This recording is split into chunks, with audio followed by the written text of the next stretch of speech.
সালামু আলাইকুম। দেখেন, অনেকে বলেন যে ভাই সকালবেলা একটা গল্প বলেন, বিকেলের একটা গল্প বলেন। ভাই গল্প না, একটা যুদ্ধ এমন না যে আপনি বললেন হয়ে যাবে। প্রত্যেকটা দেশ কোথাও না কোথাও, আমেরিকাও তারা এই মুহূর্তে চায় না আসলে ইরানের সাথে লড়াইটা লাগতে, কিন্তু ইগো প্রবলেম ট্রাম্পের। আর ইরানকে চায় যুদ্ধটা করতে, অবশ্যই না, তারা হচ্ছে ডিফেন্স মুডে করবে। আর বাকি যেই মানুষগুলো আছে বা রাষ্ট্রগুলো আছে তারাও কি চায়? কেউ কেউ হয়তো চায় যে ইরান আপনার আমেরিকার সাথে যুদ্ধ লেগে যাক, তারপর ইরান শেষ হয়ে যাক, কারণ ইরান শেষ হলে তো অনেকেরই লাভ।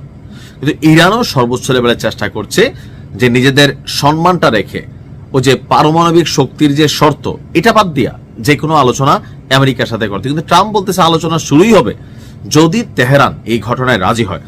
তো এর মাঝখানে আরব আমিরাত বেকা বসছে, সৌদি আরব বেকা বসছে, ওমান বেকা বসছে। আর এই তিনটা দেশেই আপনার আমেরিকার যুদ্ধ কাটিয়ে আছে। কাতার তারাও কিন্তু একটু সমালোচনা করছে। চীন বেকা বসছে, রাশিয়া বেকা বসছে। তবে চীন রাশিয়ার তুলনায় আরব দেশগুলোর বেকা বসাটা আমেরিকার জন্য একটা বিপজ্জনক অবস্থান হয়েছে। কেন? কারণ তারা যদি তাদের ভূমি ভূখণ্ড ব্যবহার করতে না দেয়, তাহলে আমেরিকা এত দূর থেকে সেখানে একটা লড়াই করা তাদের জন্য কষ্টকর, অথবা সাপ্লাই চেইন ঠিক রাখা খুবই কষ্টকর হবে। কারণ তারা তো বলছে আরব রাষ্ট্রগুলো যে আমাদের সাগর পথ, নদী পথ, জলপথ, স্থলপথ, আকাশপথ কোনোটাই ইরানের বিরুদ্ধে যুদ্ধের জন্য আমরা ব্যবহার করতে দিব না। তো দ্য গার্ডিয়ানের এক প্রতিবেদন বলছে আরব দেশগুলোর শক্ত এবং অনড় অবস্থানের কারণে এবং ইরানের তেরামির কারণে হঠাৎ করে এক নতুন সিদ্ধান্ত নিয়েছে মার্কিন যুক্তরাষ্ট্র। যুক্তরাষ্ট্রের সেন্ট্রাল কমান্ড, তার অধীনস্থ এয়ারফোর্সেস সেন্ট্রাল বলছে যে এই মুহূর্তে সরাসরি আপনার যুদ্ধ ইরানের সাথে হবে না। তো কি হবে? তার বক্তব্য বহুদিন ব্যাপী একটা প্রস্তুতি মহড়া চলবে। অপরদিকে ইরানও হরমুজ প্রণালী, সারা পৃথিবীর জাহাজগুলো আর গন্তব্যের জন্য হরমুজ প্রণালী অত্যন্ত গুরুত্বপূর্ণ। তো সেই হরমুজ প্রণালীতে তারাও কিন্তু আকাশ সীমা বন্ধ করে দিয়েছে, মহড়া শুরু করেছে। তো এখন বিষয়টা হয়ে গেছে কি মহড়া টু মহড়া, অর্থাৎ আমেরিকা আগ বাড়াইয়া এখন লাগবে না, বোঝা যাচ্ছে। আবার ঘটাইতেও পারে যে এই ধরনের ঘোষণা দিয়া ইরানকে একটু কনসেপ্ট থেকে সরাই নিয়া চট করে একটা অ্যাকশন করে দিতে পারে। কারণ দ্যাটস আমেরিকা, উইথিন সেকেন্ড তারা তাদের কি বলা হয় যে যুদ্ধ বা এটার জন্য প্রস্তুতি নিতে পারে।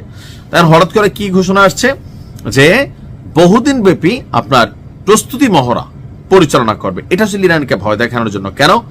এই মহড়ার মাধ্যমে আপনার মার্টিন সেন্ট্রাল কমান্ড দায়িত্বপূর্ণ এলাকায় যুদ্ধ বিমান দ্রুত মোতায়েন, ছড়িয়ে দেওয়া এবং দীর্ঘ সময় ধরে পরিচালনার সক্ষমতা তারা দেখবে। অর্থাৎ ইরানকে বোঝানো হবে যে দেখো কি নিয়ে ঘুরতেছি, পারবা তুমি, যদি লাগো, তুমি যে ঝুঁকতে চাচ্ছ না, আমরা যদি ধরি পারবা। এটা হচ্ছে ইরানকে ভয় দেখাইয়া ওই যে পারমাণবিক ইস্যুতে তাদেরকে এক চেয়ারে বসানোর জন্য একটা পরিকল্পনা আমার কাছে মনে হয়। তবে এই মুহূর্তে যুদ্ধ শক্তভাবে হচ্ছে না বলে আশা করি, নাই হোক ইনশাল্লাহ দোয়া করি। বলা হচ্ছে মহড়ার নির্দিষ্ট তারিখ, স্থান কিংবা অংশগ্রহণকারী মার্কিন সামরিক সরঞ্জামের বিস্তারিত প্রকাশও করা হবে। অর্থাৎ এখানে আমেরিকা কি ধরনের মহড়া করবে, কি কি ডিসপ্লে হবে, তাদের সাথে কি আছে, এই সকল কিছু তারা বিস্তারিত জানাবে। স্যানকুম জানিয়েছে পারমাণবিক শক্তিচালিত বৃহত্তর বিমানবাহী রণতরী ইউএসএস আব্রাহাম লিঙ্কন নেতৃত্বে একটি যুদ্ধ নৌবহর মধ্যপ্রাচ্যে পৌঁছেছে। এই রণতরীতে কয়েক ডজন যুদ্ধ বিমান এবং 5,000 নাবিক রয়েছে।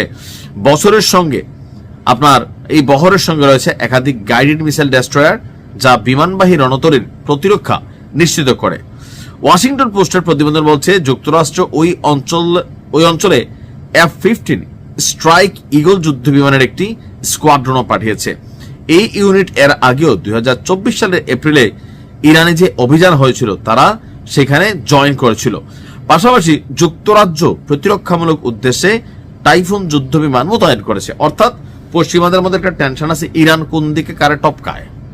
বাট আমার কাছে মনে হচ্ছে এই যে এই মহড়ার ঘোষণা বা ব্লাবলা, এটা হচ্ছে শুধুমাত্র আরব রাষ্ট্রগুলোর অন্য কারণে এবং কি ইরানের সর্বোচ্চ ঝুঁকাঙ্গা নেই সালা এই শ্রেণীতে থাকার কারণে। তো আশা করি আল্লাহ যেন ইরানকে সহযোগিতা করে আর যুদ্ধটা আসলে যেন না হয়, হইলে ইরান ক্ষতিগ্রস্ত হবে। হয়তো সাময়িক আমেরিকার ক্ষতি হবে, কিন্তু এই ক্ষতি কাটায় উঠতে পারবে না। ভালো থাকুন, আসসালামু আলাইকুম।